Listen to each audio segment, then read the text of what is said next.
कि 12 अगस्त 2024 के दिन यहां पर सावन महीने का आखिरी सोमवार पड़ रही है। इसीलिए दोस्तों, इस दिन का महत्व बहुत ही ज्यादा बड़ा होता है और इस दिन आप लोगों को 5 कनेर के फूल वाला उपाय जरूर करना चाहिए। और दोस्तों, बहुत सारे लोगों ने तो यह वाला उपाय करना भी शुरू कर दिया है, पर बहुत सारे लोगों को उपाय समझ नहीं आया है, जिस कारणवश वो अभी तक यह वाला उपाय नहीं कर पाए हैं।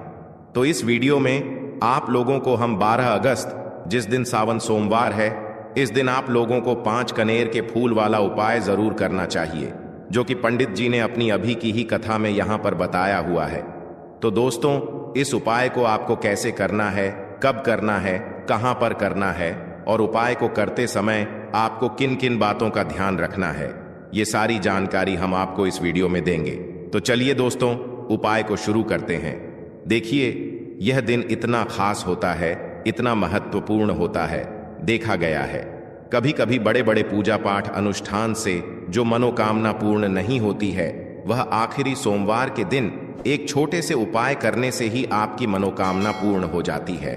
और बहुत सारे लोगों ने इस उपाय को किया भी है और उनको इस उपाय को करने का फल भी जरूर, क्योंकि भगवान शिव विजन बहुत ज्यादा प्रसन्न होते हैं सभी भक्त गणों से जो उनको प्रसन्न करते हैं। तो अब हम यहां पर समझते हैं कि आपको उपाय कैसे करना है। सबसे पहली चीज दोस्तों, ये जो उपाय है ये 5 कनेर के फूल वाला उपाय है। तो सीधी सी बात है, इस उपाय में हमें 5 कनेर के फूल तो लेने ही लेने पड़ेंगे। अब यहां पर एक सबसे बड़ी गलती होती है जो कि आप उपाय में करते हो और आपको पता भी नहीं लगता है, जो कि हम आपको बताते हैं। देखिए, जो आप 5 कनेर के फूल लेकर आओगे, सबसे पहले तो कनेर का फूल आप लोगों को पता होगा कि कैसा होता है।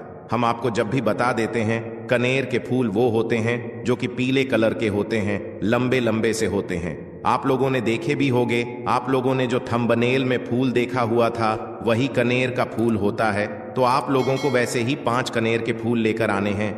ये कनेर के फूल आप लोगों को बहुत आसानी से मिल जाते हैं, बस आपको इसका पेड़ ढूंढना होता है और बहुत सारे फूल उसमें लगे हुए होते हैं, कुछ भी कमी नहीं होती है।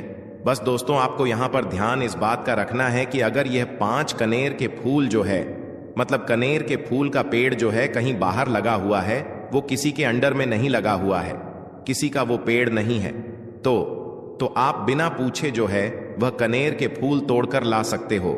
पर अगर कोई सा कनेर का पेड़ किसी के घर के अंदर लगा हुआ है और आपको वह कनेर के फूल उसके घर के अंदर से चाहिए, तो भाई उससे पहले पूछना कि भाई हम जो है आपके पेड़ में से 5 कनेर के फूल ले लें या कनेर के फूल ले लें। भाई पहले उससे पूछना, क्योंकि ये वाले जो 5 कनेर के फूल आप लोग ले रहे हो, ये उपाय के लिए ले रहे हो।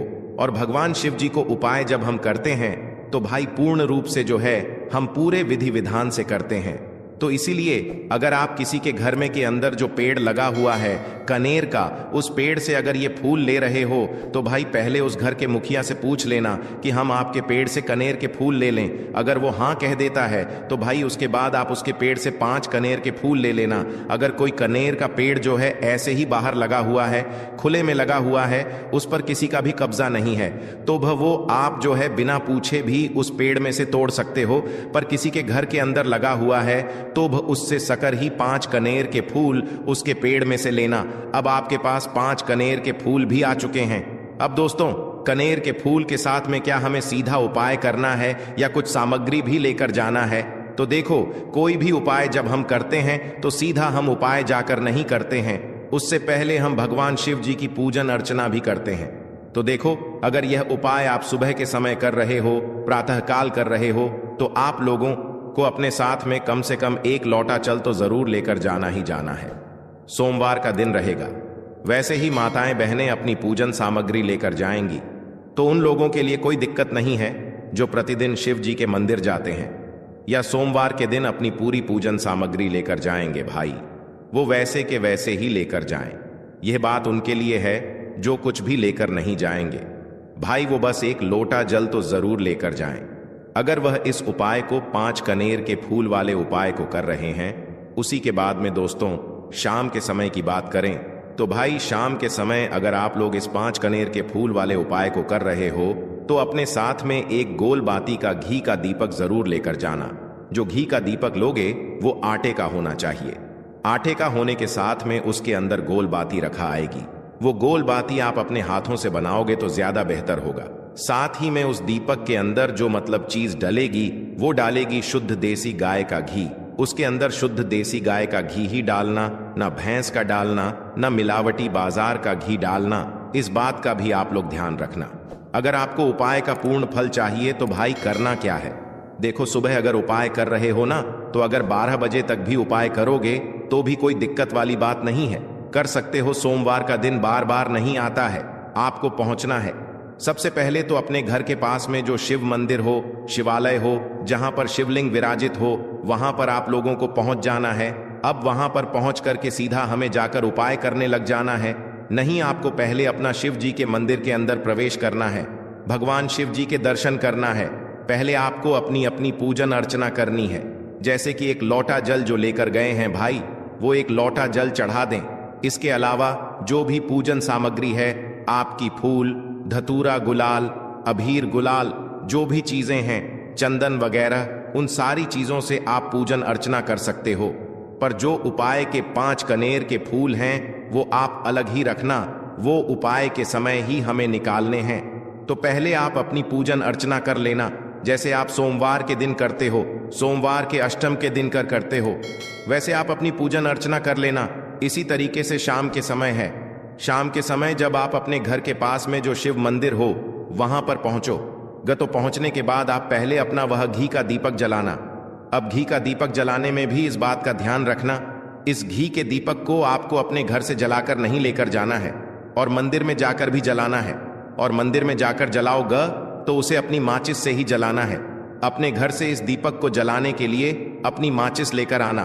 अगर आपने मंदिर में किसी और की माचिस ले ली इस दीपक को जलाने के लिए, अगर आप शाम के समय इस वाले उपाय को कर रहे हो, तो भाई इस उपाय को करने का फल जो है उस व्यक्ति को भी मिल जाएगा जिस व्यक्ति की आपने माचिस ली होगी। इसीलिए आप अपने घर से अपनी ही माचिस लेकर जाएं।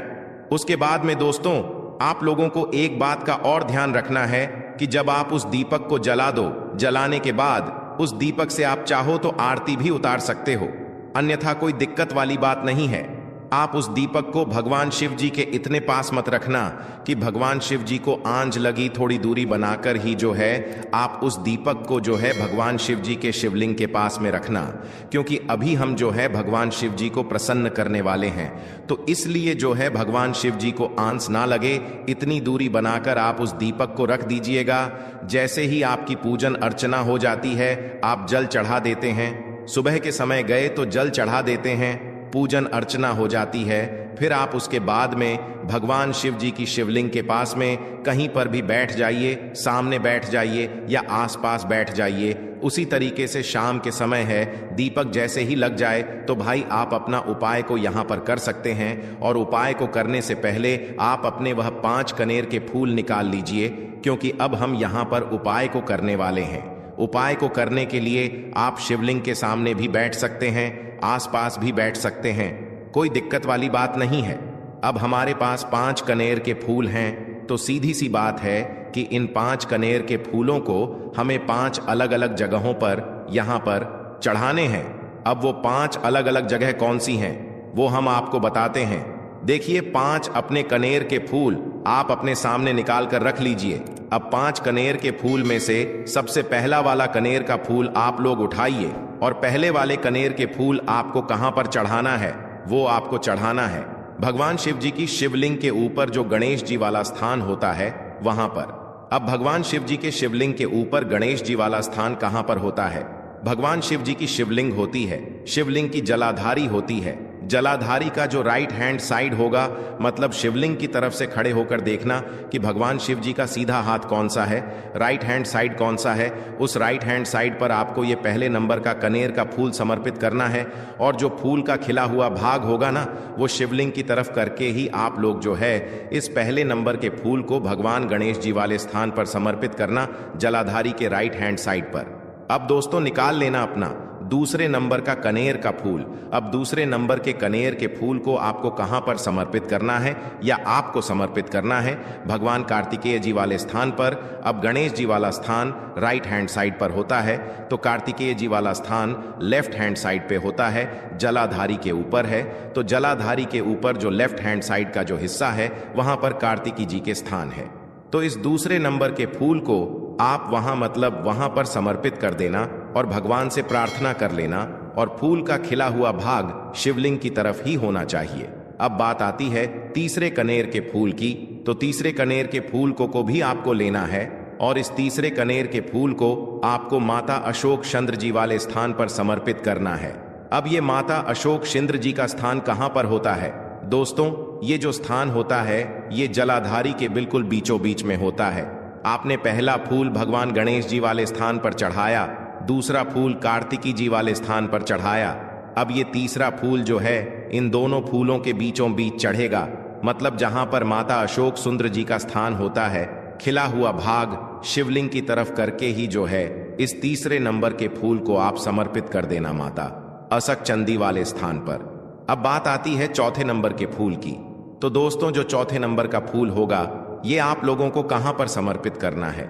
ये आप लोगों को समर्पित करना है भगवान शिव जी की शिवलिंग के ऊपर जो एक पात्र टंगा हुआ होता है, जिससे बूंद बूंद करके जल टपकता है, जिसके अंदर शिव जी की 5 बेटियों का स्थान होता है, जया विष हरा शामली बारी दौतली और देव। उस पात्र के अंदर जो है आप लोगों को क्या करना है, ये चौथे नंबर के फूल को समर्पित करना है।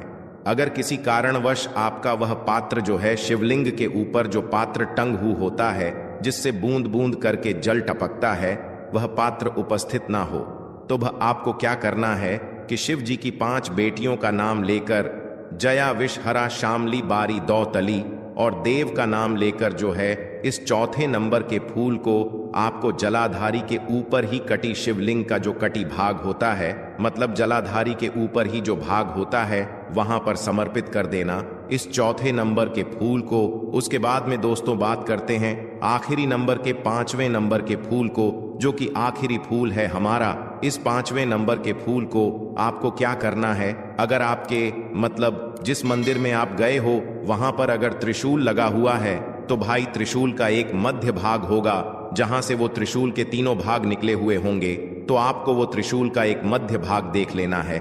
उस मध्य भाग पर आपको इस 5वें नंबर के कनेर के फूल को छुआ है, स्पर्श कराना है, और स्पर्श कराने के बाद इस 5वें नंबर के फूल को आपको क्या करना है, भगवान शिव जी की शिवलिंग के ऊपर समर्पित कर देना है। अब दोस्तों अगर वह मतलब जो है त्रिशूल ना भी हो आपके मंदिर में उपस्थित, तो आप सीधा सीधा ये जो 5वें नंबर का कनेर का फूल है या भगवान शिव जी की शिवलिंग के ऊपर समर्पित कर देना। बस ध्यान इस बात का रखना कि जो खिला हुआ भाग है फूल का वो सामने की तरफ होना चाहिए, जलाधारी की तरफ होना चाहिए, और डंडी का जो भाग है वो शिवलिंग के पीछे की तरफ होना चाहिए फूल की। तो इस बात का आप लोगों को ध्यान रखना है। जैसे ही आप लोग को ये 5 फूल समर्पित कर देते हैं, वहीं पर भगवान शिव जी के शिवलिंग के पास में बैठकर जो है हाथ जोड़कर विनती कर कर अपनी वह मनोकामना बोलना, जिस मनोकामना के लिए आप लोग यह वाला उपाय कर रहे हो, अपनी वह दुख और समस्या बोलना जिसके लिए आप लोग अपना ये वाला उपाय कर रहे हो। अपनी किसी भी एक मनोकामना के लिए ये वाला उपाय करना। 2-3 मनोकामना एक साथ मत बोलना, कोई भी एक मनोकामना बोल देना। अपने 5वें नंबर के फूल को चढ़ाने के बाद और चढ़ा दो, तो भाई 2 मिनट भगवान शिव जी के नाम का जाप कर लेना। उसके साथ में दोस्तों आपका ये उपाय यहाँ पर पूर्ण हो जाता है, और आप अब भगवान शिव जी के दर्शन करके उनको धोख देकर अपने घर पर वापस जा सकते हो। इसी के साथ में दोस्तों इस उपाय को करने से आपको बहुत ही बड़ा फल मिलेगा।